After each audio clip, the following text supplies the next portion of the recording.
The keys felt cold in my hand as I stood on the sidewalk across from the house I'd owned for 37 years. My house. The one I'd purchased with Frank when we were young and hopeful. The one where we'd raised our son, Michael. The one my daughter-in-law, Vanessa, had kicked me out of 3 months ago, leaving me with nothing but a suitcase and the clothes on my back. There's just betrayal. Today, that was going to change. I clutched the keys tighter, feeling the metal bite into my palm. The lawyer had been very clear. The house was still legally mine. I'd never signed it over, despite what Vanessa had told everyone. Despite what she'd convinced my son to believe. A car drove past, splashing through a puddle left by the morning rain. I stepped back, but not quickly enough. Water speckled my beige, slacks the only decent pair I had left. I'd been staying with my friend Meredith, sleeping on her pull-out sofa for 12 weeks, wearing donated clothes, and trying to make sense of how my life had fallen apart so completely. I took a deep breath and crossed the street. The maple trees I'd planted when Michael was born now towered over the front yard, their leaves turning golden in the October air. The porch swing where I'd rocked my son to sleep on summer nights still hung from its chains, though it needed a fresh coat of paint. Everything looked the same, yet nothing was. My hand trembled as I approached the front door. Vanessa's luxury SUV wasn't in the driveway, which meant she was probably at her Pilates class. Michael would be at work. This was my chance. The first key didn't fit. Of course, Vanessa had changed the locks on the front door, but she didn't know about the key to the side entrance, the one hidden behind the loose brick in the garden wall.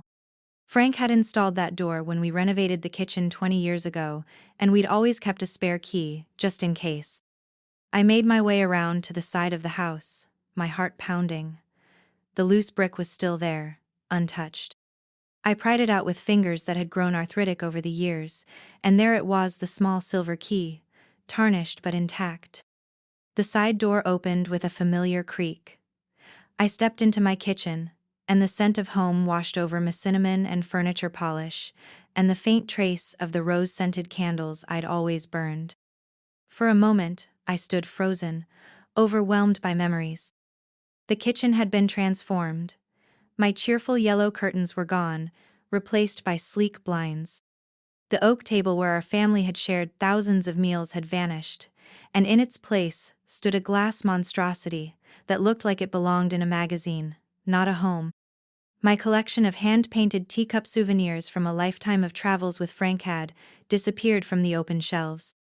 I moved through the house like a ghost, noting each change, each erasure of my existence. The living room walls, once covered with family photos, now displayed abstract art in cold blues and grays. The bookshelf where I'd kept my beloved mystery novels stood empty except for a few design books and a small statue that probably cost more than my monthly Social Security check. Upstairs, my bedroom, the room I'd shared with Frank for 35 years, until cancer took him, had been converted into a home gym. The sight of a treadmill where our bed had stood brought tears to my eyes. I sank down onto the bench of the weight machine, suddenly exhausted. This had been my home. The place where I'd nursed my husband through his final days. The place where I'd expected to live out my own. The sound of a car door slamming jolted me back to the present. Through the window, I could see Vanessa's SUV in the driveway. She was home early. I hurried downstairs, not wanting to be caught snooping around what had once been my own bedroom. I needed to confront her properly, with dignity. I'd rehearsed what I would say for weeks. The front door opened as I reached the bottom of the stairs. Vanessa stepped inside, her arms full of shopping bags. She was 42, with the kind of beauty that came from expensive skincare regimens and regular visits to exclusive salons. Today, her blonde hair was pulled back in a sleek ponytail, highlighting her sharp cheekbones and the diamond studs in her Ursa rings that had once belonged to my mother. She froze when she saw me, her perfectly shaped eyebrows rising in surprise. "Eleanor, how did you get in here?" Her voice was controlled, but I could hear the edge of panic beneath her composed exterior. "I used my key," I said simply, holding up the tarnished piece of metal. "To my house." Vanessa set her bags down carefully, as if buying time to think. This isn't your house anymore, Eleanor. We've been through this. You signed it over to Michael and me last year, remember? The lawyer explained everything. I never signed anything, I said, my voice steadier than I expected. You forged my signature, Vanessa, and now I have proof. Her face paled slightly, but she recovered quickly. That's ridiculous. You're confused. The doctor said your memory might start to fail. My memory is fine, I interrupted. And so is the handwriting experts. The one who examined the document you claimed I signed. Vanessa's eyes narrowed. Michael won't believe this. He knows you've been struggling, imagining things. Does he know you've been stealing from my accounts for years? Does he know you took my jewelry pieces that were meant for him to give to his own daughter someday? I took a step toward her. Does he know you changed my medication? That last part was a guess, but the flash of guilt in her eyes confirmed my suspicion. The confusion I'd experienced last year, the episodes that had given Vanessa the opportunity to suggest I couldn't live independently anymore, had coincided with her taking over management of my prescriptions. You need help, Eleanor, Vanessa said, her voice taking on the patronizing tone she'd used increasingly over the past year. This paranoia isn't healthy. I think we should call Dr. Reynolds. I've already spoken with Dr. Reynolds, I replied. He was very interested to learn that my symptoms disappeared completely once I started filling my own prescriptions again. Vanessa's composed facade cracked slightly. What do you want? I want my house back. I want my belongings back. I want my life back. She laughed, a brittle sound that held no humor. And how exactly do you plan to make that happen? Michael trusts me. Everyone trusts me. You're just a confused old woman who can't accept that she needs care. The front door opened again before I could respond. Michael stepped inside, his tall frame filling the doorway. At 45, my son looked more like his father every day, the same strong jaw, the same kind eyes that now widened in surprise as they moved between his wife and me. Mom, what are you doing here? He asked. She broke in, Vanessa said quickly. She's having another episode. I was just about to call Dr. Reynolds. Michael looked uncertain, his gaze returning to me. Mom? Is everything okay? I straightened my shoulders, summoning all my courage. No, Michael, everything is not okay. I need to talk to you alone. Anything you have to say to my husband, you can say in front of me, Vanessa interjected. Michael held up a hand. It's all right, Van. I can talk to my mother. He turned to me. Let's go sit in the den. The den, Frank's favorite room, had been transformed like the rest of the house. The comfortable leather sofa, where my husband had spent Sunday afternoons watching football, was gone, replaced by a sleek sectional that looked expensive but uninviting. The walls, once a warm burgundy, were now painted a stark white. Michael gestured for me to sit. I perched on the edge of the unfamiliar couch while he took the chair across from me. For a moment, neither of us spoke. I studied my son's face, looking for traces of the boy I'd raised, the young man who'd once confided in me about everything. Mom, he began gently, I know this has been hard for you, the transition. There was no transition, Michael, I interrupted. Your wife changed the locks while I was out playing bridge. She told everyone I'd agreed to move, but she never even discussed it with me. He frowned. That's not how Vanessa explained it. She said you'd been talking about it for months, that you were worried about managing the house on your own. And you believed her without ever asking me? Michael looked uncomfortable. You haven't been yourself lately, Mom. The confusion, the paranoia. Dr. Reynolds said. Dr. Reynolds was given incorrect information, I said firmly. Information provided by Vanessa, who has been managing and altering me medication. That's a serious accusation, Michael said, his frown deepening. I have proof, Michael, not just about the medication, but about everything. The house, my accounts, my belongings. I reached into my purse and pulled out a manila envelope. It's all here. Bank statements showing transfers from my account to hers, the forgery expert's report on the fake deed transfer, a statement from Dr. Reynolds confirming that my symptoms disappeared when I resumed normal dosages of my medication. Michael took the envelope but didn't open it. Mom, why would Vanessa do these things? It doesn't make sense. Insurance policy? Michael looked genuinely confused. Your father's life insurance. $200,000. It was supposed to go to you upon my death. Vanessa found the paperwork last year when she was helping me organize my files.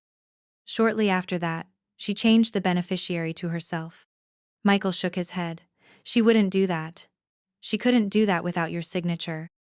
The same way she couldn't transfer the deed to my house without my signature? I asked quietly. Open the envelope, Michael. He hesitated, then carefully opened the flap and pulled out the stack of documents. I watched his face as he scanned the first page, the forgery expert's report, complete with magnified images showing the discrepancies between my actual signature and the fake one on the deed transfer.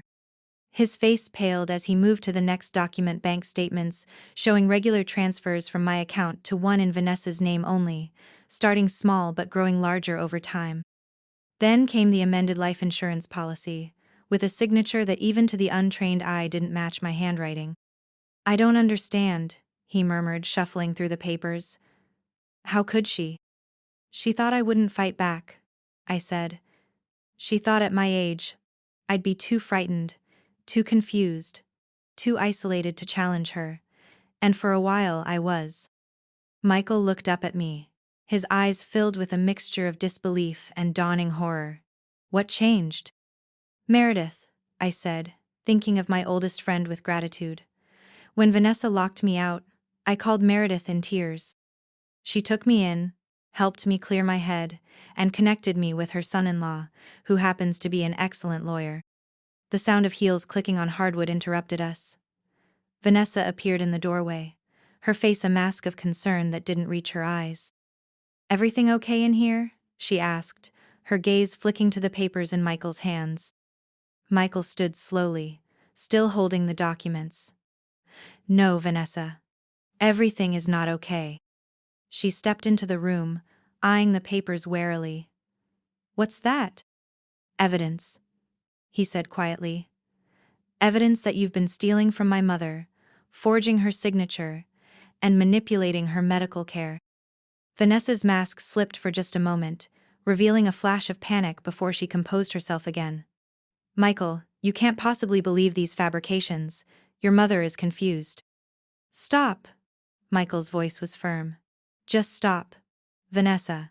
The forgery expert's report isn't something my mother could fabricate. Neither are these bank records.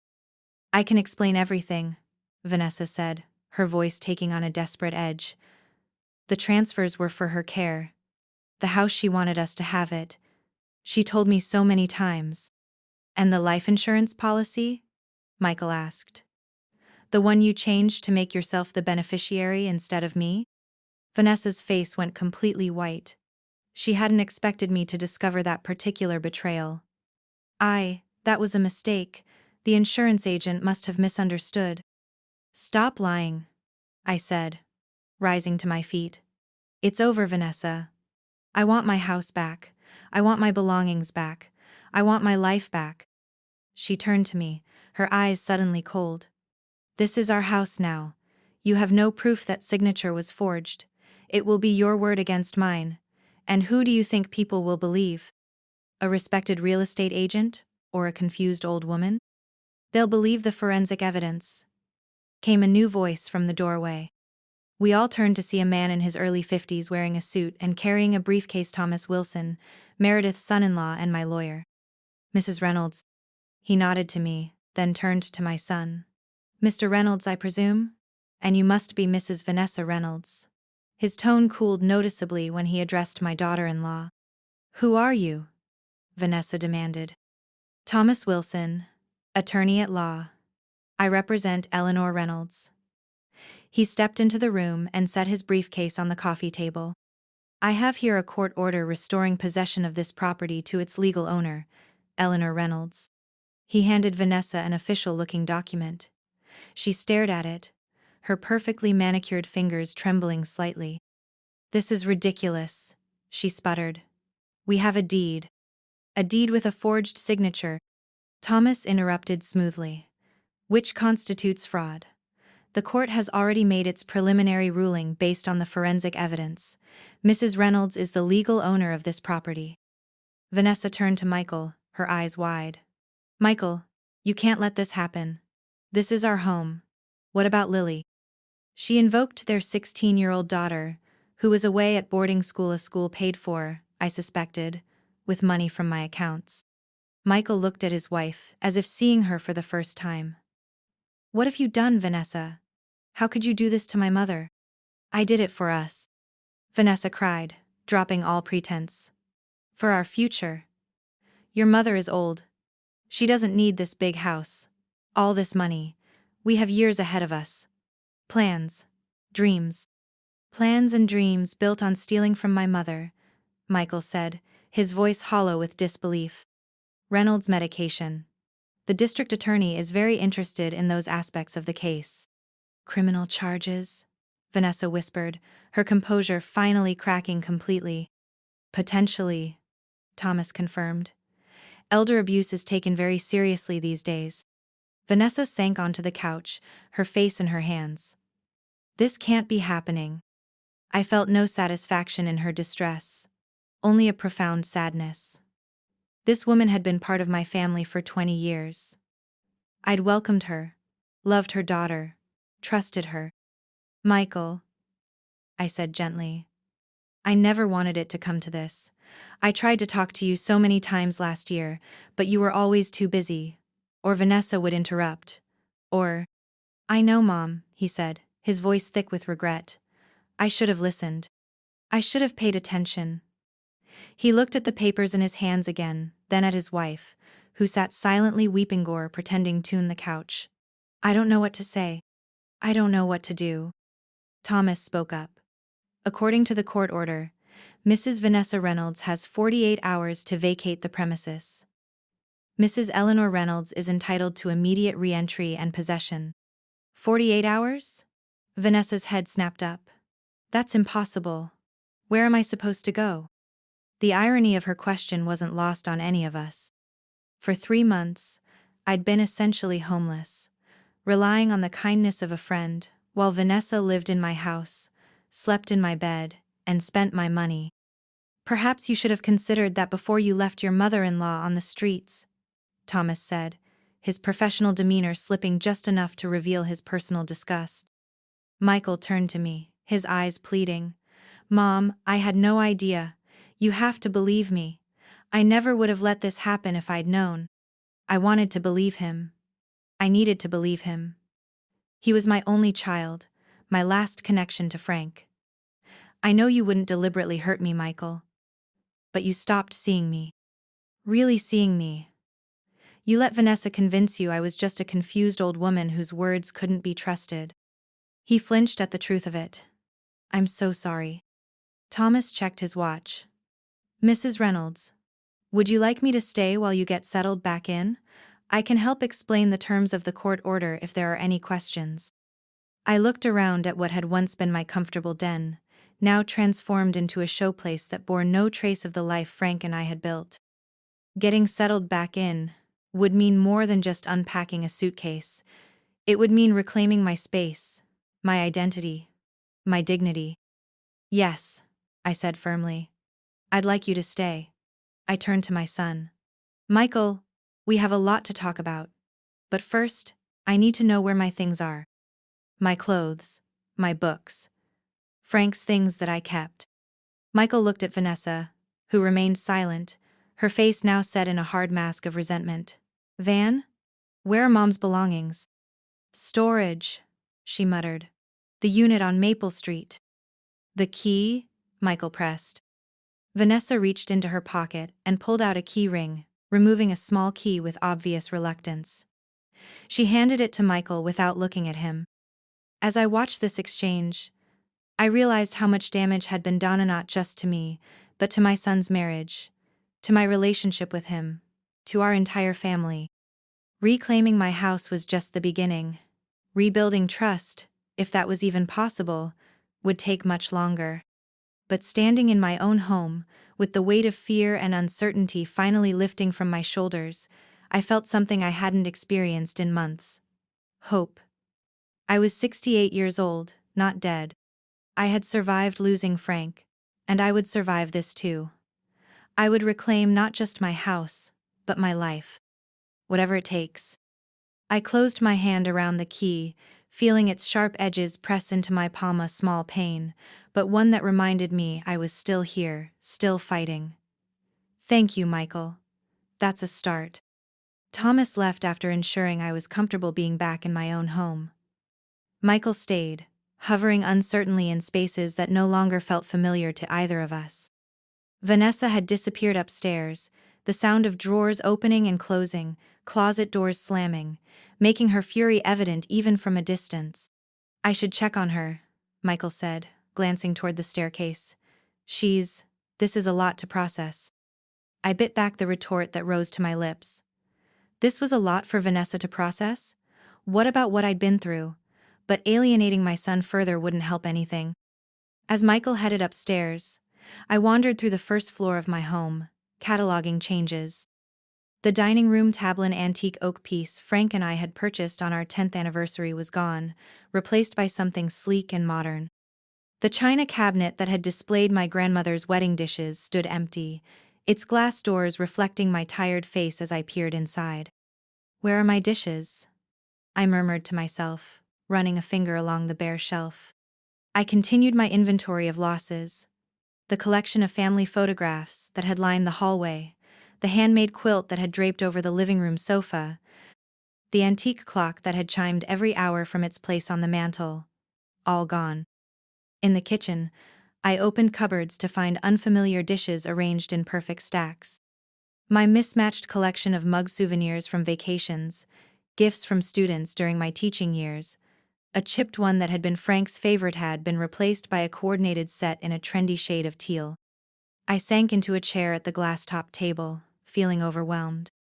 It wasn't just that my possessions were gone, it was as if Vanessa had systematically erased every trace of my existence, of the life Frank and I had built together. The sound of raised voices drifted down from upstairs. I couldn't make out the words, but the tone was clear. Accusation, defense, anger. I didn't want to eavesdrop on my son's marriage imploding, but I couldn't help feeling responsible. Not for Vanessa's actions, those were entirely her own, but for the position Michael now found himself in. I was still sitting there when Michael came back downstairs 20 minutes later. His face was drawn, his shoulders slumped.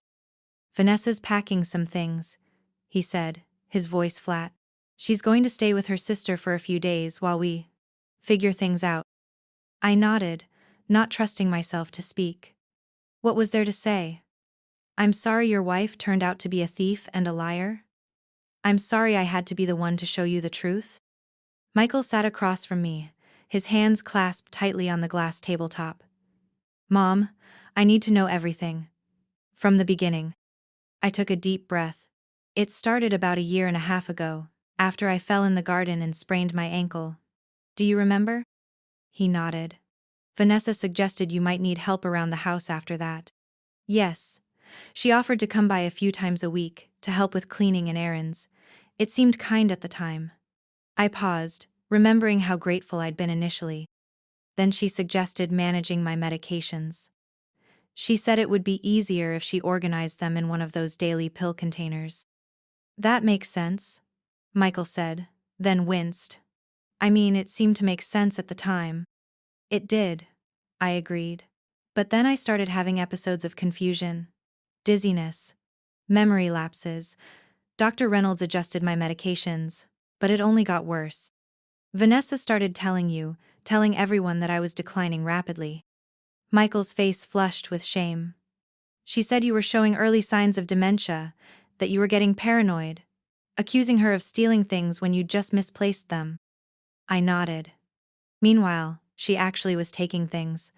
Small items at first, jewelry I didn't wear often, decorative pieces from around the house, things I might not notice immediately. Then, larger things started disappearing when I was out at bridge club or having lunch with Meredith." "Why didn't you call me?" Michael asked, his voice strained. I met his eyes directly. I did, Michael. Several times. But Vanessa always seemed to be there when we talked.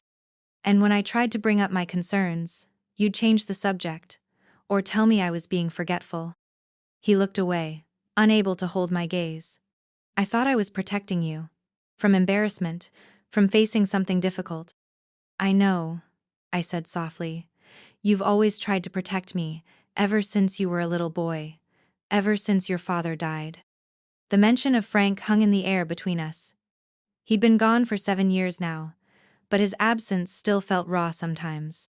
The day Vanessa locked me out, I continued, I'd gone to my regular bridge game at the community center. When I came home, my key wouldn't work. Vanessa answered the door and told me she and you had decided it was best if I moved to assisted living. She said you'd already arranged a room for me at Sunny Pines. Michael's head snapped up. What? I never. I know that now, I said. But at the time, I was confused and frightened. She gave me a suitcase with some clothes and toiletries, and told me you'd pick me up in an hour to take me to Sunny Pines. She said not to make a scene, that the neighbors were watching.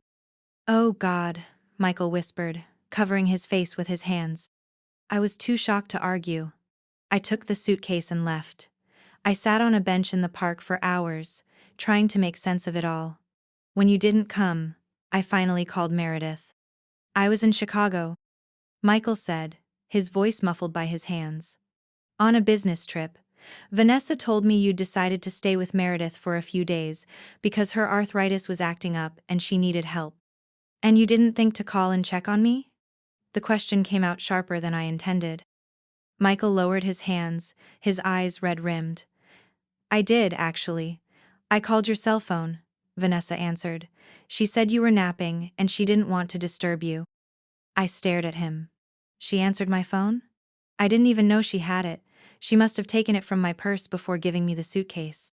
She told me you'd asked her to hold on to it because you kept misplacing it, Michael said, the full weight of Vanessa's deception becoming clearer with each revelation. I lived with Meredith for 3 months, while trying to figure out what was happening, I continued. It was Meredith who suggested I might have been overmedicated. She took me to see Dr. Reynolds without telling Vanessa. He ran tests and discovered I had nearly 3 times the prescribed dose of my blood pressure medication in my system. That could have killed you, Michael said, his voice hollow. It nearly did, I confirmed. Dr. Reynolds adjusted my medication, and within weeks, the confusion cleared. That's when I started fighting back. Meredith introduced me to her son-in-law, Thomas, and he helped me gather evidence. The bank transfers, Michael said. The forged deed. The life insurance policy. I nodded. Vanessa had been systematically emptying my accounts for months. Small amounts at first, then larger sums as she grew bolder. The deed transfer happened 3 months Agorite after she locked me out. The life insurance policy was changed last month. How did she even access these things? Michael asked, bewildered. She had my purse the day she locked me out with my ID, my bank cards, everything. And she'd been watching me enter passwords and PIN numbers for months while helping me with online banking and bill payments. The sound of footsteps on the stairs interrupted us. Vanessa appeared in the kitchen doorway, a designer suitcase in each hand. She'd changed into an expensive-looking gray dress and heels, her face perfectly made up, betraying no sign of the emotional confrontation that had clearly occurred upstairs. I'm leaving now, she announced, her voice cool and controlled. Melissa will be here tomorrow to pick up more of my things. Michael stood. Vanessa. Not now, Michael. She cut him off. I can't talk to you when you're like this. When you've had time to think clearly. Call me. The implication was clear. Michael was the one being unreasonable, not her. Like what, Vanessa? I asked, rising from my chair. Like someone who just discovered his wife has been stealing from his mother and lying to him for over a year? Vanessa's composure slipped for just a moment, her eyes flashing with anger. I did what I had to do. For my family. For Lily's future. She turned to Michael. Everything I did for us. That's not love, Vanessa, I said quietly. That's selfishness. What would you know about it? She snapped. Sitting alone in this big house for years, living in the past, clinging to Frank's memory, and suffocating Michael with your neediness. Michael stepped between us. That's enough, Vanessa. You need to leave. Now. She looked at him for a long moment, then picked up her suitcases. This isn't over, she said, her voice low. You have no idea what you're doing. After she left, the house felt eerily quiet. Michael stood by the window, watching Vanessa's SUV back out of the driveway. I should go to the storage unit, he said finally. Get your things. We can do that tomorrow, I replied. It's getting late, and I think we both need some rest. He turned to face me, looking lost. I don't know where to go, Mom. I can't stay at Melissa's with Vanessa. I can't go to a hotel that would just confirm for Lily that something's seriously wrong. Stay here, I said without hesitation. This is your home too. Are you sure? After everything. You're my son, Michael. That hasn't changed. Of course, I said, though I wasn't sure what condition the guest room was in. Like everything else in the house, it had probably been transformed in my absence. As it turned out, the guest room was now a home office, with a sleek desk and ergonomic chair where the twin bed had once stood. The closet that had held extra linens and winter coats was filled with file boxes and office supplies. I assumed my granddaughter's room was still intact, given that she came home from boarding school during breaks. Michael shook his head. No, Mom. You should have your own room back. I insist on the couch. Too tired to argue, I acquiesced. We found sheets and a blanket in the linen closet at least that hadn't been completely repurposed and made up the living room sofa for Michael. I'm sorry about all of this, he said as we finished. I should have seen what was happening. Vanessa is very convincing, I said, trying to ease his guilt. And she had the advantage of being here with you every day, shaping the narrative. He sat heavily on the edge of the sofa. I keep thinking about all the little things that didn't add up, comments she made, explanations that seemed plausible at the time, but now. He shook his head. How could I have been so blind? Love makes us want to believe the best about people, I said, sitting beside him. I wanted to believe Vanessa loved me, loved our family. That made it harder to see the truth. Michael was quiet for a moment. Do you think she ever loved me? Really loved me? The question broke my heart. I don't know, sweetheart. I hope so. We sat in silence for a while, each lost in our own thoughts. Finally, Michael spoke again. What happens now? Now we start putting the pieces back together, I said. We get my belongings from storage. We figure out what else is missing. We talk to Thomas about next steps legally. And Vanessa? I sighed. That's up to you, Michael. She's your wife. Is she? After this? He ran a hand through his hair, a gesture so like his father it made my chest ache. I don't know if our marriage can survive this. I don't know if I want it to. You don't have to decide anything tonight, I said gently. Get some rest. Things might look clearer in the morning. But as I made my way upstairs to what had once been my bedroom, I doubted anything would look clearer anytime soon. The room that had been mine for 37 years now felt like a stranger's space.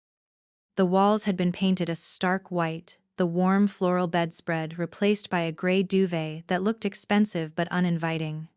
Frank's nightstand was gone, and mine had been replaced by a sleek floating shelf.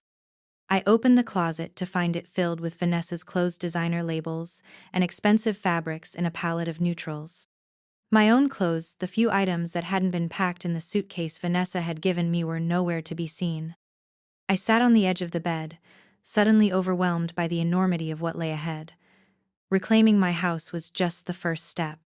Rebuilding my life, helping Michael rebuild his, dealing with the legal and emotional aftermath of Vanessa's betrayal, it all stretched before me like a long, difficult road. For a moment, I wished Frank were here. He'd always been my rock, my compass when life got stormy. What would he say now?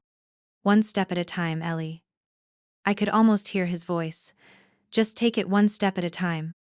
I smiled at the memory. Frank had always been practical, steady. He'd faced his cancer diagnosis the same way, not with denial or rage, but with a quiet determination to make the most of whatever time he had left. Drawing strength from his memory, I stood and began to prepare for bed, using the unfamiliar bathroom with its luxury toiletries and monogrammed towels. Tomorrow would be soon enough to start reclaiming my space, my belongings, my life. The next morning, I woke to the smell of coffee brewing. For a disorienting moment, I thought Frank was downstairs making breakfast, as he had every morning for decades. Then reality rushed back. Frank was gone. This was no longer really my bedroom, and my son was downstairs, his life in shambles because of his wife's betrayal. I dressed quickly in one of the few outfits I had with me and made my way downstairs. Michael was in the kitchen, pouring coffee into 2 mugs, not my old mismatched collection, but the coordinated teal set I'd noticed yesterday. "Morning, Mom," he said, offering me a mug. "I hope you still take it with just cream?" "Some things never change," I replied, accepting the coffee gratefully. "I called the storage facility," Michael said. "They open at 9. I thought we could go then, start bringing your things back." I nodded, warming my hands around the mug. "That sounds good. Thank you." I also called Thomas. He said he'll be filing additional paperwork today regarding the financial aspects of the case. He wants to meet with us this afternoon to go over everything. I took a sip of coffee, contemplating what lay ahead. "And Vanessa? Have you heard from her?" Michael's expression darkened. "She texted around midnight. Said she's consulting with her own lawyer." He hesitated. "She's claiming you gave her permission to manage your finances. That you were confused about the house transfer, but did sign it willingly." "That's absurd," I said, anger flaring. "The forgery experts report." "I know, Mom," Michael interrupted gently. "I believe you. But Vanessa is going to fight this. She's not going to just admit what she did and make amends." I sighed, the brief flare of anger giving way to sadness. "I never wanted it to come to this, Michael. Legal battles, divided loyalties. What about Lily? How will this affect her?" Michael looked down at his coffee. "I called her last night, after you went to bed. Told her there was some trouble at home, that Grandma was back in her house, and that Mom was staying with Aunt Melissa for a while." "How did she take it?" "She was confused. Asked a lot of questions I couldn't really answer yet." He met my eyes. "She wants to come home this weekend. See for herself what's going on." "Of course she does," I said. "She should. She's 16, old enough to understand at least some of what's happening." "But what do I tell her?" Michael asked, his voice strained. "How do I explain that her mother stole from her grandmother, forged documents, and possibly tampered with medication?" I reached across the table and took his hand. "You tell her as much of the truth as she can handle. In an age-appropriate way. You don't vilify Vanessa, she's still Lily's mother, but you don't lie to protect her either." Michael squeezed my hand. "When did you get so wise, Mom?" "Around the time I turned 65, and realized I'd survived things I never thought I could," I replied with a small smile. "Losing your father. Retirement. Learning to live alone. It changes your perspective." After breakfast, we drove to the storage facility on Maple Street.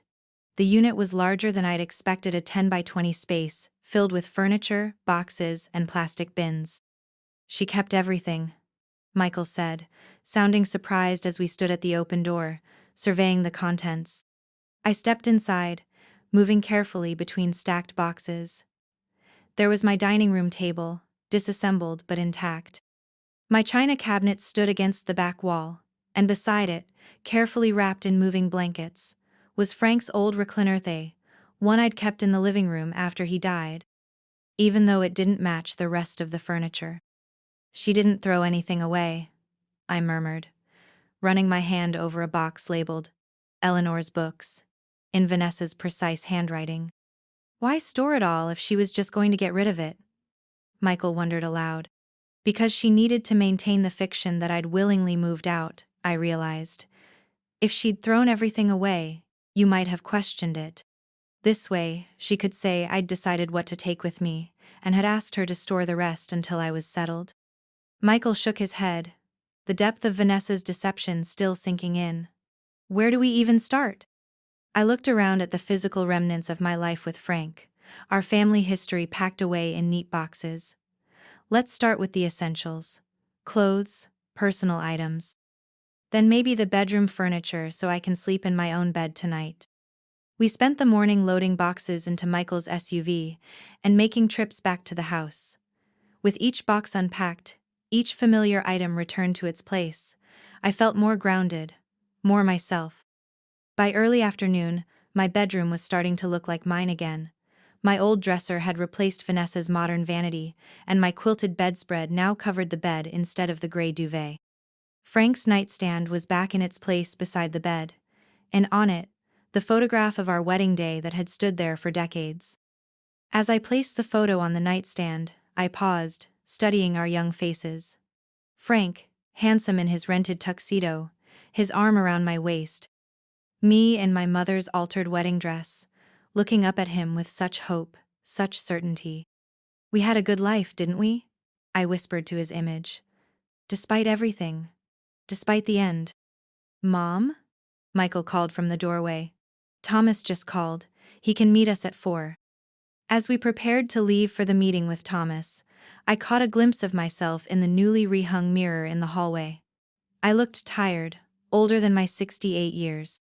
But there was something else in my reflection, a determination, a strength I hadn't seen in myself for a long time. Vanessa had underestimated me. She'd seen only an aging widow, increasingly isolated, easy to manipulate and discard. She hadn't counted on my resilience, on the network of friends who still cared about me, on the reserves of strength I'd built through surviving loss. Ready? Michael asked, car keys in hand. I nodded, turning away from my reflection. Ready. Thomas Wilson's law office occupied the second floor of a red brick building downtown. The receptionist, a young woman with kind eyes, led us to a conference room where Thomas was waiting with a stack of folders and a laptop. Mrs. Reynolds, Michael. He greeted us, shaking our hands. Please. Have a seat.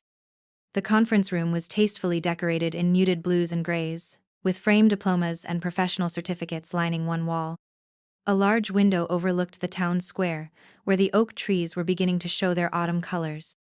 I've been working on your case all morning, Thomas said, opening one of the folders, and I have some updates that I think you'll find interesting.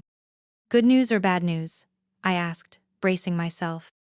A bit of both, Thomas replied. First, the good news. The court has officially recognized your ownership of the house. The deed transfer has been invalidated based on the forgery evidence. That matter is settled. At least for now. I felt a wave of relief. The house had been my anchor since Frank's death, the place where I felt closest to him, to our shared life. And the bad news? Michael asked. Thomas's expression grew more serious. We've been digging into the financial aspects of the case, and what we've found is concerning. The transfers from your mother's accounts to Vanessa's are just the tip of the iceberg. I leaned forward, trying to make sense of the numbers. That can't be right. I never had that much money. Thomas nodded grimly. That's because some of these transactions involve loans and credit cards taken out in your name, Mrs. Reynolds. According to our investigation, Vanessa used your personal information to open several credit accounts and take out a home equity line of credit on the house. Michael went pale. How much are we talking about? All told? Just over $300,000. The room seemed to tilt. 300,000? I repeated, my voice faint. That's not possible. I would have noticed. Not if the statements were being diverted, Thomas said gently. Which they were. Vanessa set up online access to all your accounts and changed the contact information. Paper statements were going to a P.O. box, and electronic notifications were going to an email account she controlled. Michael ran a hand through his hair, a gesture that reminded me painfully of Frank. What was she doing with all that money? We live comfortably, but we're not extravagant. At least, I didn't think we were. Thomas tapped a few keys, bringing up another document. Based on our preliminary investigation, it appears the money went to several places. Some to Lily's expensive boarding school.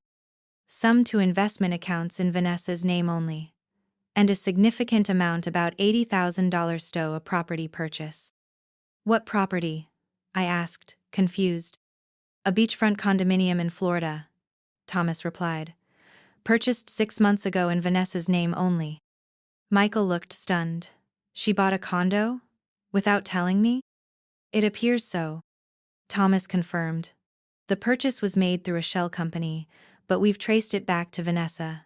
The down payment came directly from funds transferred from your mother's accounts. I tried to process this information. Vanessa hadn't just been stealing from me to maintain her lifestyle or pay for Lily's education. She'd been systematically looting my accounts to build a separate life for herself, one that apparently didn't include Michael. We found evidence of communication between Vanessa and a man named James Harrington. They appear to have been involved for at least a year. The blow hit Michael visibly. He slumped in his chair, the color draining from his face. She's been having an affair? Thomas nodded. I'm sorry to be the one to tell you this, but given the financial entanglements, it's relevant to the case. Harrington is a real estate developer based in Florida. The communications we've found suggest they were planning a future together.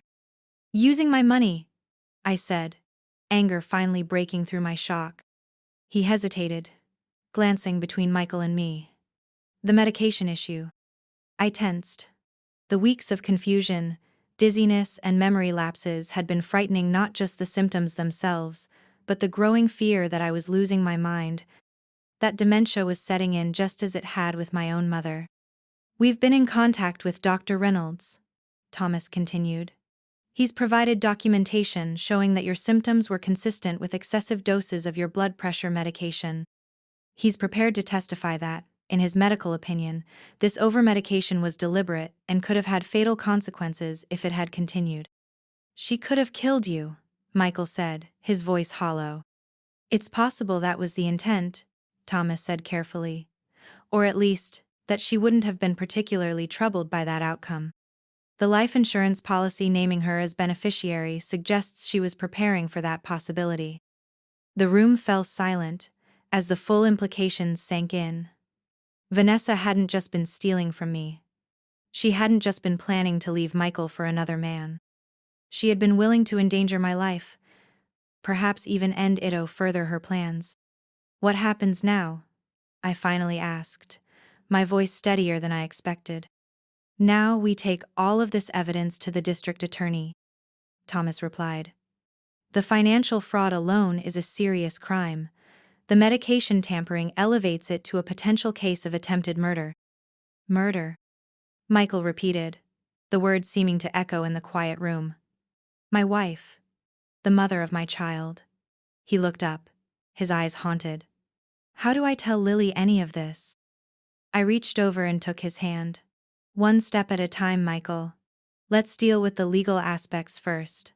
Lily doesn't need to know everything right away. Thomas nodded in agreement.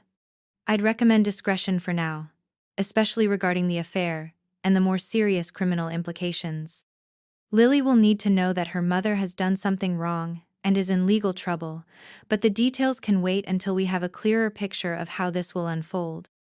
And Vanessa? I asked. Does she know you've discovered all of this? Not yet, Thomas said. Her attorney contacted me this morning with a settlement offer. They proposed that Vanessa would relinquish any claim to the house in exchange for you dropping all other claims against her. That's absurd, I said, indignant. The house was never hers to begin with. And what about the $300,000 she stole? Exactly. Thomas agreed. The offer suggests they don't yet realize the extent of our investigation. They think this is still just about the house and some relatively minor financial improprieties. When will they find out? Michael asked. Tomorrow, Thomas said. I'm meeting with the district attorney in the morning. If he agrees to pursue charges, which I believe he will given the evidence, Vanessa could be arrested as early as tomorrow afternoon. Arrested? Michael echoed, looking dazed. In handcuffs. Taken to jail. I squeezed his hand. I'm so sorry, Michael. I never wanted any of this. He shook his head. Don't apologize, Mom. This isn't your fault. It's Vanessa's. She made these choices. He straightened in his chair, a resolve settling over his features. What do we need to do to prepare? Thomas outlined the next steps: a formal statement to the police, documentation of all the evidence, preparation for possible media attention given the serious nature of the charges. By the time we left his office 2 hours later, my head was spinning with legal terms and procedural details. The drive home was quiet, each of us lost in our own thoughts. As we turned onto our street, Michael finally broke the silence. Lily will be home tomorrow evening, he said. Her train gets in at 6. Will you tell her about the meeting with Thomas? I asked carefully. She already knows something's wrong, that you're back in the house, and her mother is staying with Aunt Melissa. But this. He shook his head. How do I tell my 16-year-old daughter that her mother might be arrested tomorrow? That she's been stealing from her grandmother and having an affair? You don't have to tell her everything at once, I said gently. Just what she needs to know right now. That there are serious legal issues involving her mother. That we're here for her, no matter what. And when she asks why, when she wants details, then you tell her as much of the truth as she can handle, in an age-appropriate way. Lily is smart, Michael. She's stronger than you think. He nodded, pulling into the driveway. I hope so. Because our family is about to be splashed all over the local news, and she's going to need that strength. As we entered the house, the phone was ringing. Michael answered it, his expression changing from weariness to alarm as he listened. When? He asked, then, is she all right? After another pause, he said, we'll be right there.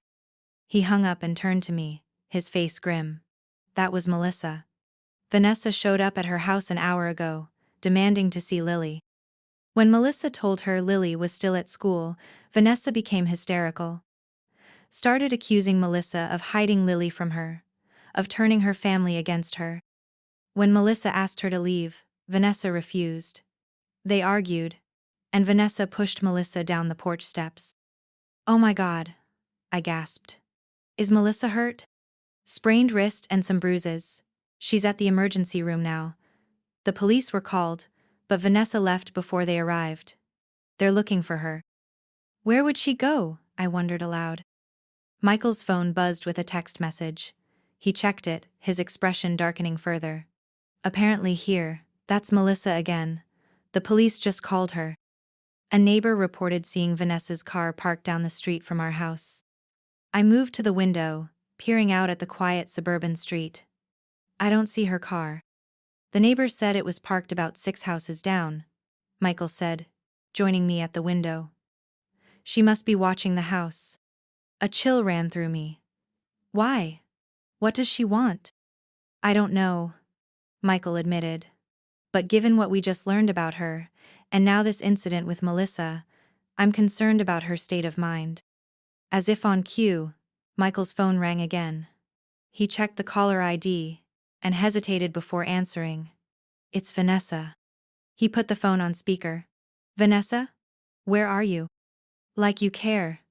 Her voice came through, slurred and unsteady. You've taken everything from me. My home. My daughter. My reputation. Vanessa, are you drunk? Michael asked, exchanging a worried glance with me. What if I am? She snapped.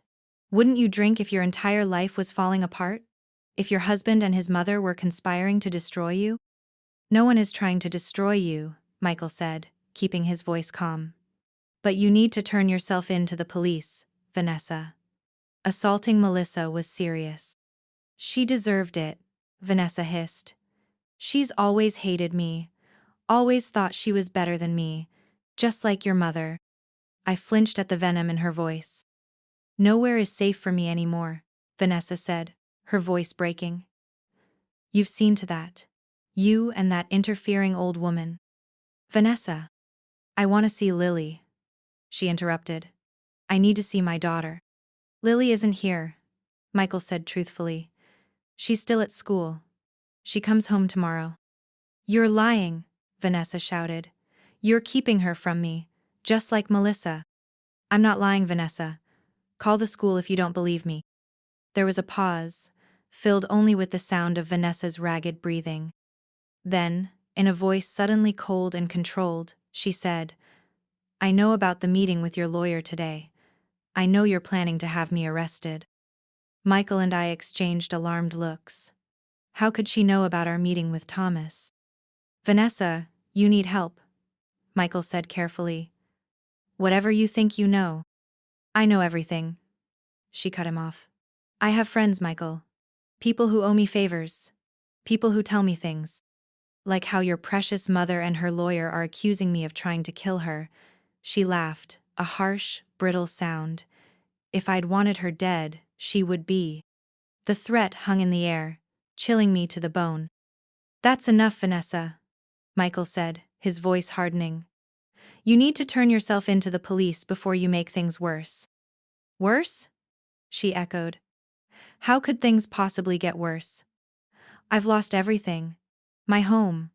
My family. My future." "The Florida condo, you mean?" Michael asked, unable to keep the bitterness from his voice. "Or your plans with James Harrington?" There was a shocked silence on the other end of the line. Then Vanessa whispered, "How do you know about James?" "We know everything, Vanessa," Michael said. "The money you stole from my mother. The credit cards and loans you took out in her name. The condo you bought with stolen money. Your affair."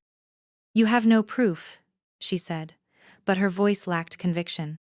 "We have all the proof we need," Michael replied. "Bank records. Credit applications with forged signatures. Even your emails to Harrington."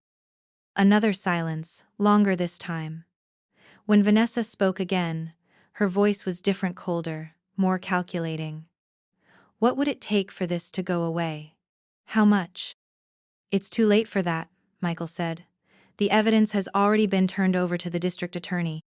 "Nothing's too late if you have enough money," Vanessa countered. "Name your price. What will it take for Eleanor to drop the charges?" "This isn't about money," I said, speaking for the first time. "This is about justice, about consequences for your actions." "There she is," Vanessa said, her voice dripping with contempt.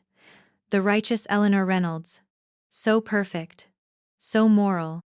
Tell me, Eleanor, how does it feel to destroy your son's marriage? To tear apart your granddaughter's family?" "You did that yourself, Vanessa," I replied steadily. "When you decided to steal from me. When you tampered with my medication. When you began an affair and planned to abandon your family." "You can't prove any of that," she insisted, but I could hear the fear beneath her bravado. "Actually, we can," I said. "Dr. Reynolds has confirmed that my symptoms were consistent with deliberate overmedication. The bank records show systematic theft. The forged documents have been verified by experts. And your own emails detail your relationship with Harrington and your plans to leave Michael." There was another long pause. Then, in a voice suddenly small and defeated, Vanessa asked, "What's going to happen to me?" Michael sighed. "That depends on the district attorney. But given the evidence, you're likely facing serious charges. Financial fraud. Elder abuse. Possibly attempted murder." "Murder?" Vanessa's voice rose in panic. "That's insane. I never tried to kill anyone." "The medication tampering suggests otherwise," Michael said grimly. "Along with the life insurance policy you changed, to make yourself the beneficiary." "Lily will be home tomorrow evening," Michael said. "But any conversation you have with her will need to be supervised, given the circumstances." "Supervised? Like I'm some kind of criminal?" Vanessa's voice hardened again. "She's my daughter."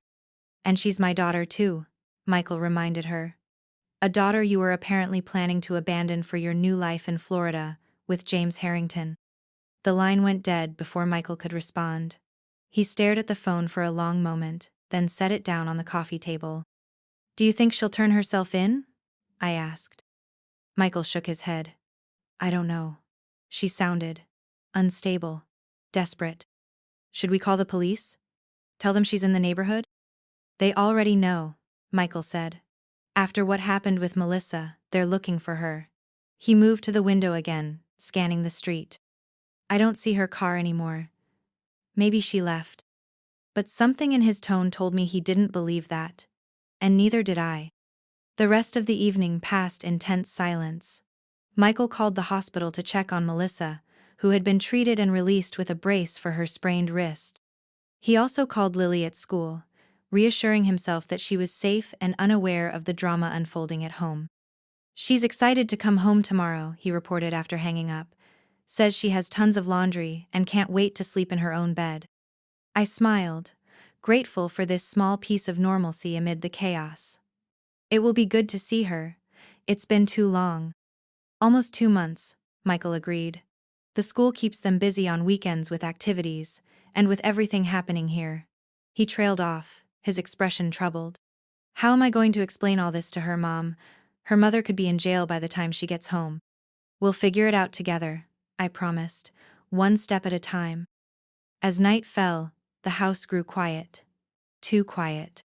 I found myself jumping at small sounds, the furnace clicking on, a car passing on the street, the normal creaks and groans of an older home settling for the night.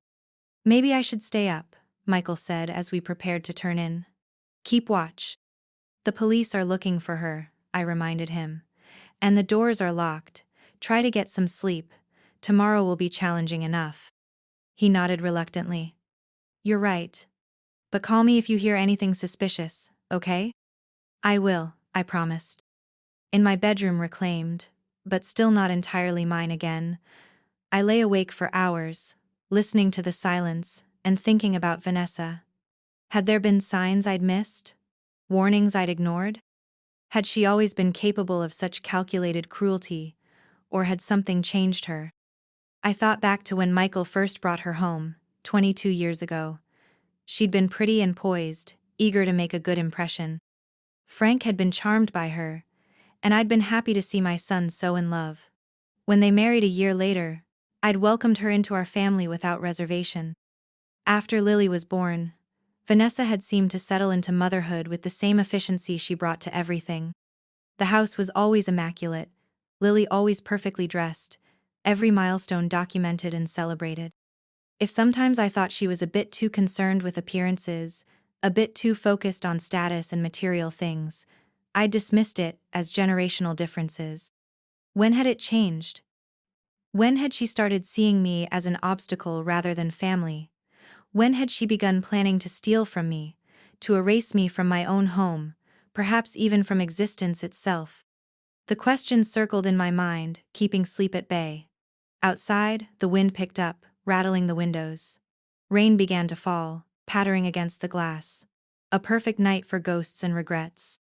I must have dozed off eventually, because I woke with a start to the sound of breaking glass. For a moment, I lay frozen, wondering if I'd dreamed it. Then I heard footsteps, moving through the house below. Someone was inside. My heart pounded as I slipped out of bed, grabbing my robe and phone. The digital clock on the nightstand read 2:17. Outside, rain lashed against the windows, and thunder rumbled in the distance. I dialed 911 with trembling fingers, whispering my address and the situation to the dispatcher. "Someone has broken into my home," I said, keeping my voice low. "I think it might be my daughter-in-law. She's been threatening us." "Stay on the line, ma'am," the dispatcher instructed. "Officers are on their way. Is there somewhere safe you can go until they arrive?" "My son is sleeping downstairs," I whispered. "I need to warn him." "Ma'am, if you can safely remain where you are." But I was already moving toward the door, driven by the need to protect Michael. I crept down the hallway to the top of the stairs, straining to hear over the storm outside. There, the sound of drawers opening and closing in the kitchen, glass clinking against glass. "Michael," I called softly down the stairs. "Michael, wake up." No response. The sounds from the kitchen continued. I descended the stairs as quietly as my aging joints would allow, phone still pressed to my ear. The living room was dark, illuminated only by occasional flashes of lightning through the windows. I could make out the shape of the sofa where Michael had been sleeping, but it appeared empty now. "Michael?" I whispered again. "Your son can't hear you, Eleanor." Vanessa's voice came from the kitchen doorway, startling me so badly I nearly dropped the phone. She stepped into the living room, a glass in one hand and something else, something that gleamed dully in the dim light in the other. "Police are on their way," I said, trying to keep my voice steady as I backed toward the front door. "You should leave now, Vanessa." She laughed, a sound with no humor in it. "Always so practical, aren't you? Always so reasonable." She took a step closer. "I just wanted to talk. To explain my side of things before they arrest me tomorrow." "Relax," she said, taking a sip from her glass. "He's fine, sleeping like a baby. Those prescription sleep aids he takes are quite effective." She smiled thinly. "Especially when you double the dose in his evening tea." Horror washed over me.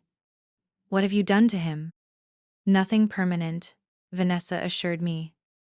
"Just making sure we aren't interrupted. This is between you and me, Eleanor. It always has been." Lightning flashed, illuminating her face. Her normally perfect appearance was disheveled hair damp from the rain, makeup smudged, eyes wild. The object in her other hand caught the light again, and I realized with a jolt that it was a kitchen knife-phone from the expensive set she'd replaced my old knives with. "Mrs. Reynolds?" The dispatcher's voice came faintly from the phone still clutched in my hand. "Are you still there? Officers are 3 minutes out." Vanessa's eyes narrowed. "Who are you talking to?" 911, I said, holding up the phone so she could see. "They've heard everything, Vanessa. The police are almost here. And you'll have had a tragic accident." She gestured with the knife. "A confused old woman, wandering around in the dark during a storm, fell down the stairs. Such a shame." "Why, Vanessa?" I asked, trying to keep her talking, to buy time. "Why did you do all this? We welcomed you into our family. We loved you." "Love," she scoffed, taking another drink. "What good is love without respect? Without status? Without security?" "We respected you," I protested. "Michael adores you. Lily." "Not you."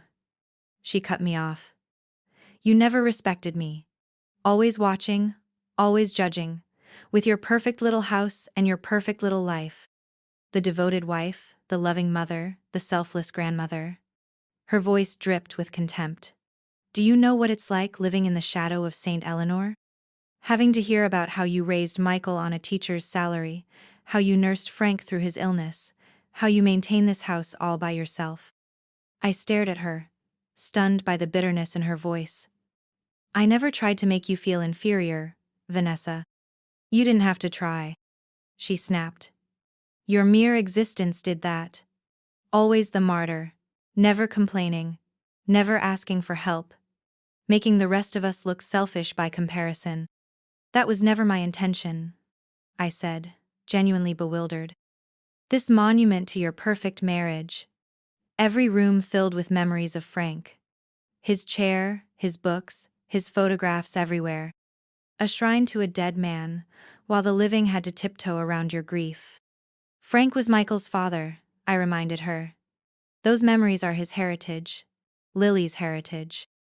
Michael doesn't need physical reminders to remember his father," Vanessa said dismissively. "And Lily never even knew Frank. Those mementos were for you, Eleanor. Your security blanket. Your excuse to stop living and just exist." Her words cut deep, touching on fears I'd sometimes harbored myself. Had I been clinging too tightly to the past? Had I used Frank's memory as a shield against moving forward? "Maybe you're right," I conceded, still backing slowly toward the door. "Maybe I have been too focused on preserving the past. But that doesn't justify what you did, Vanessa. The theft, the forgery, tampering with my medication." "I never meant to hurt you," she interrupted, her tone suddenly defensive. "The medication was just to make you seem confused, to give credibility to the idea that you needed assisted living. If you'd just gone along with it, none of this would have happened." "Gone along with being drugged and robbed?" I asked incredulously. "With being thrown out of my own home?"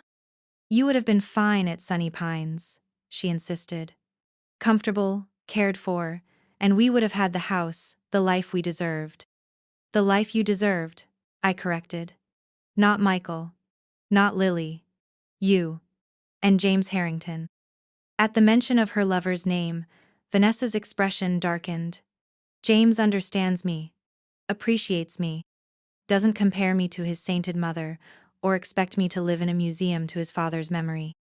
And does James know that the money you've been investing in your future together was stolen from your husband's mother? I asked. Does he know you're facing criminal charges? Vanessa's grip tightened on the knife. James won't abandon me. Unlike my so-called family. Your family didn't abandon you, Vanessa. You betrayed them. Her face contorted with rage. Shut up. Just shut up with your moral superiority. You think you're so perfect, so blameless.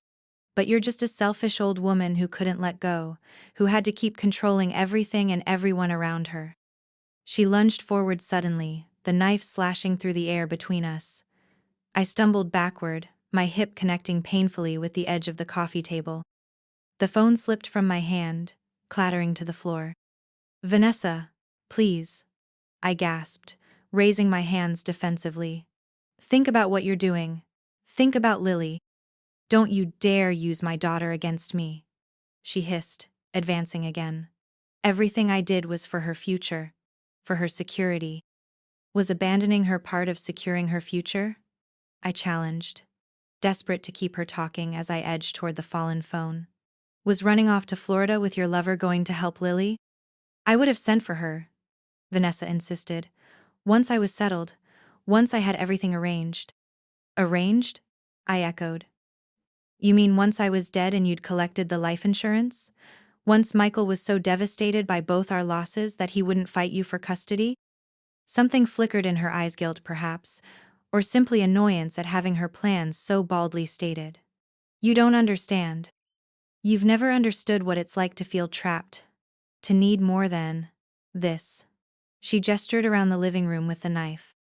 I understand more than you think, I said quietly. I understand feeling invisible as you age. I understand wondering if your best years are behind you.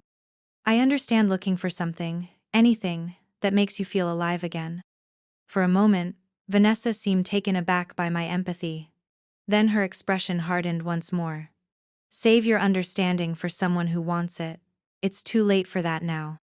She moved toward me again, knife raised, just as flashing blue and red lights illuminated the windows. The police had arrived. Vanessa froze, her head whipping toward the window. In that moment of distraction, I lunged for the phone on the floor. She realized what I was doing a second too late, slashing wildly with the knife as I scooped up the phone. The blade caught my forearm, opening a shallow cut that immediately began to bleed. Mrs. Reynolds? The dispatcher's voice came through the speaker. Officers are at your location. Are you able to come to the door?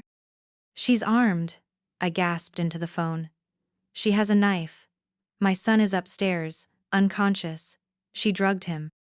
Vanessa's face contorted with fury. You've ruined everything, she snarled, raising the knife again. A pounding at the front door stopped her. Police, open up! For a suspended moment, Vanessa stood frozen, the knife still raised, her eyes darting between me and the door. Then, with a sound of frustration, she turned and fled toward the back of the house. I staggered to the front door, fumbling with the lock as the pounding continued.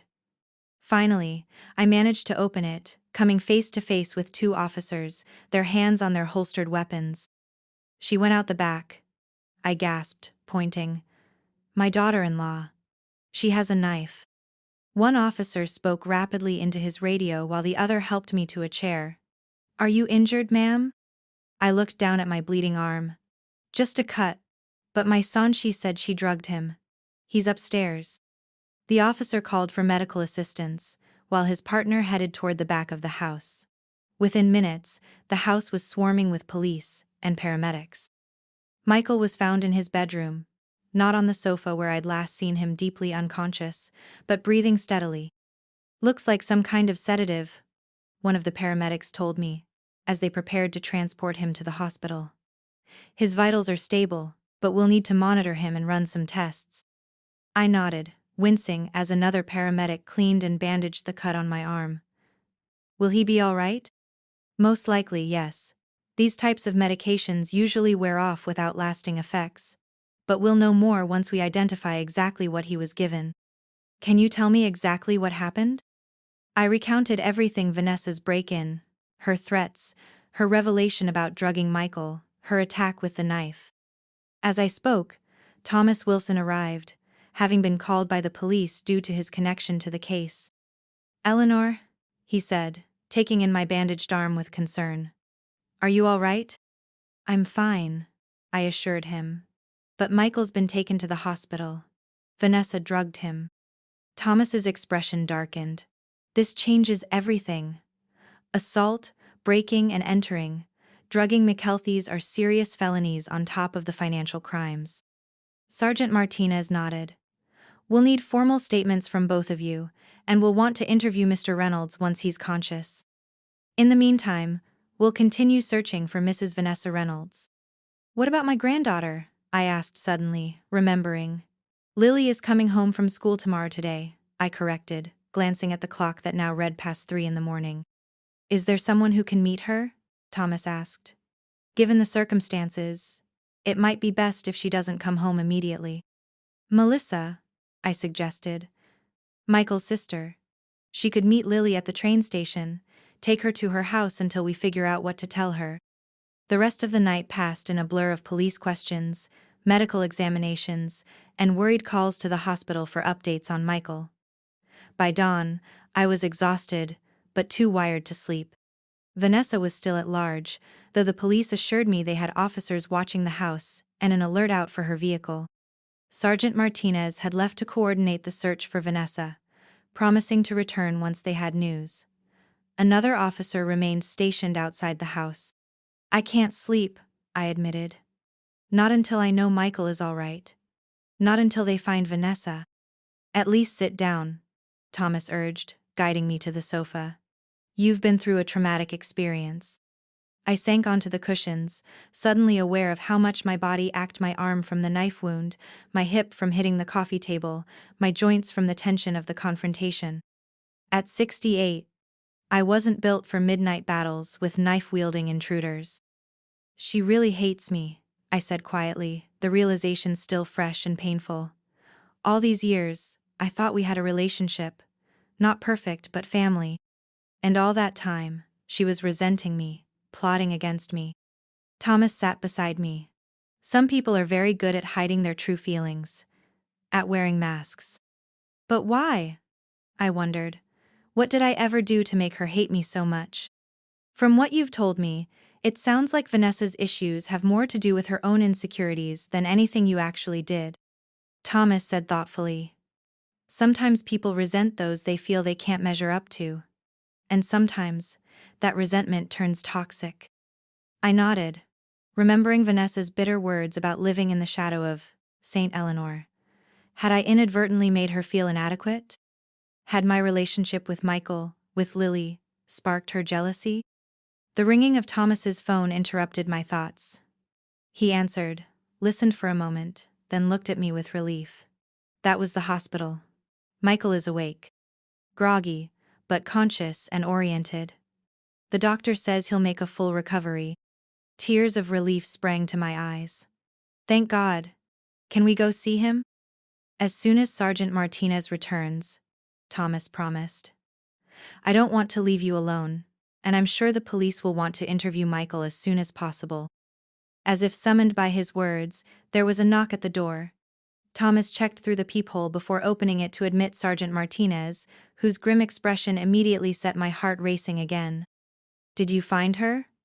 I asked, rising from the sofa.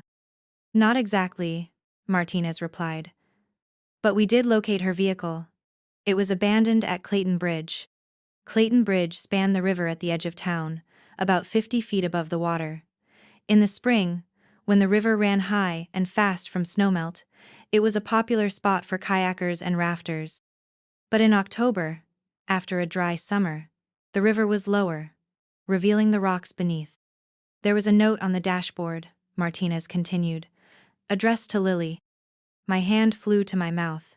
"You don't think she—" "We have search teams in the water and along the riverbanks," Martinez said, his tone professional but kind. "But given the storm last night, The current is stronger than usual. If she did jump, he left the rest unsaid. I sank back onto the sofa, trying to process this new development. Vanessa, for all her faults, was still Lily's mother. Still the woman my son had loved for 20 years. The thought that she might have taken her own life was devastating. What did the note say? I asked. Martinez hesitated. I'm not at liberty to share the exact contents, as it's evidence in an ongoing investigation. But generally speaking, it was apologetic to Lily, explaining that Mrs. Bachelier Reynolds felt she had no other options. Lily, I murmured. She's supposed to arrive this evening. How do we tell her any of this? First, we need to confirm what actually happened, Thomas said practically. Vanessa may have left the note and car to make us think she jumped, while actually fleeing the area another way. Martinez nodded. That's certainly possible. We're exploring all angles. In the meantime, Mrs. Reynolds, I'd like to take you to the hospital to see your son. We need his statement, and I'm sure you're anxious to see him. The hospital was busy with the morning shift change when we arrived. Michael was in a private room, looking pale but alert. He sat up straighter when he saw me, his eyes immediately going to the bandage on my arm. Mom? He said, his voice hoarse. What happened? They told me Vanessa drugged me. That she broke in. He trailed off, his expression a mixture of confusion and betrayal. I sat on the edge of his bed, taking his hand in mine. It's true. She put something in your tea last night. Then she broke into the house around 2 a.m. She had a knife, I continued quietly. She was, not herself, angry, desperate. She said things about me, about our family, about her plans. Did she hurt you? Michael asked, gently touching the bandage on my arm. Just a scratch, I assured him. The police arrived before she could do any real damage. Sergeant Martinez stepped forward. Mr. Reynolds, I know this is difficult, but we need to ask you some questions about your wife. Michael nodded wearily. Of course. Whatever you need. For the next hour, Michael answered questions about Vanessa's behavior in recent weeks, her relationship with James Harrington, her access to prescription medications, and anything else that might help the investigation. He was clearly still processing the betrayal, his answers sometimes halting as he grappled with the reality of who his wife had become. And you had no knowledge of her plans to leave? Of her relationship with Harrington? Martinez asked. Michael shook his head. None. I knew she'd been distant lately, but I attributed that to stress. Her real estate business, Lily being away at school, my mother's supposed decline. He glanced at me apologetically. I never suspected she was planning to leave, let alone that she was involved with someone else. What about the financial matters? The transfers from your mother's accounts? The credit cards opened in her name? I had no idea, Michael said firmly. Vanessa handled most of our finances. She's always been good with money, organized. I trusted her. His voice broke on the last word. Martinez nodded sympathetically. And the condo in Florida? You weren't aware of that purchase? Absolutely not, Michael said. The first I heard of it was yesterday, when Thomas showed us the evidence. As the questioning continued, a nurse entered to check Michael's vital signs. You're doing well, she reported. The doctor wants to keep you for observation until this afternoon, just to be safe, but the blood tests show the sedative is clearing your system normally. Thank you, Michael said. Then, turning back to Martinez, have you found Vanessa? The sergeant exchanged a glance with me before answering. We're still looking. Her car was found abandoned at Clayton Bridge, with a note that suggests she may have jumped. Search teams are in the water now.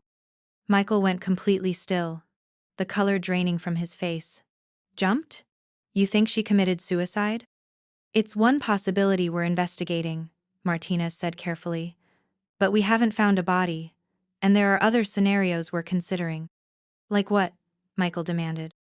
She could have left the car and note to mislead us while escaping another way, Martinez explained. Or someone else could have driven her car there. Until we have more evidence, we can't be certain what happened. Michael closed his eyes, visibly struggling to maintain his composure. And Lily? My daughter is supposed to arrive today. What am I supposed to tell her? Melissa is meeting her at the train station, I reminded him gently. She'll bring her to the hospital to see you. By then, we might know more. And if we don't? Michael asked, opening his eyes to look at me pleadingly. If Vanessa really did? If she's gone? How do I tell Lily her mother killed herself, rather than face consequences for what she did? I had no answer for him.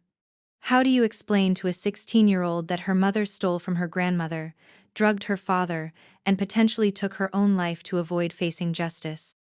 How do you help a child make sense of such a profound betrayal? Before I could formulate a response, Thomas's phone rang. He stepped out of the room to answer it, returning a few minutes later with a stunned expression. That was my contact at the district attorney's office, he said. They just received a call from the police in Miami. Vanessa was arrested an hour ago at Miami International Airport, attempting to board a flight to the Cayman Islands. She's alive? Michael asked, relief and confusion warring in his voice. Very much so, Thomas confirmed. And apparently, she was traveling with a male companion identified as James Harrington. They had over $100,000 in cash in their luggage, along with jewelry later identified as belonging to Eleanor. My mother's jewelry? Michael looked at me horrified. The pieces that were supposed to be for Lily someday? I nodded, remembering the family heirlooms that had disappeared during Vanessa's helping phase me grandmother's pearl necklace, my mother's diamond earrings, the sapphire ring Frank had given me on our 25th anniversary. So the note, the car at the Bridget was all a diversion, Martinez said, already pulling out his phone to contact his colleagues. She wanted us to think she was dead, while she fled the country. With her lover and my mother's money and jewelry, Michael added bitterly. While I lay drugged in my bed, and Lily prepared to come home to what she thought was still her family. The full impact of Vanessa's betrayal seemed to hit him anew. He turned to me, his eyes filled with remorse. Mom, I'm so sorry. For all of it. For not believing you, for not seeing what was happening, for bringing that woman into our lives. You have nothing to apologize for, I said firmly, squeezing his hand. Vanessa fooled all of us, for years. You loved her, trusted her. That's not a failing, Michael, that's being human. Martinez excused himself to coordinate with the Miami police, while Thomas began making calls to ensure that the financial and legal aspects of the case were properly handled in light of Vanessa's arrest. Left alone with my son, I watched as he struggled to process everything that had happened. The woman he had loved and built a life with for 20 years had never been who he thought she was. The future he had envisioned was gone. And now he faced the daunting task of helping his daughter understand a betrayal that he himself was still grappling with. What do I do now, Mom? He asked, his voice small, in a way I hadn't heard since he was a child waking from a nightmare. How do I fix this for Lily? You can't fix it, I said gently. Some things can't be fixed, but you can be there for her. You can tell her the truth, in an appropriate way. You can assure her that she is loved, that none of this is her fault, and that together, we'll find a way forward. Together, Michael repeated, managing a small smile. That's the only good thing to come out of all this. Getting you back, realizing what really matters. I leaned forward and kissed his forehead, just as I had when he was small. We'll get through this, Michael. One day at a time. One step at a time. Outside the hospital window, the sun had fully risen, bathing the room in warm light. A new day. And for our family, the beginning of a long, difficult, but ultimately healing journey back to each other, back to truth, back to home.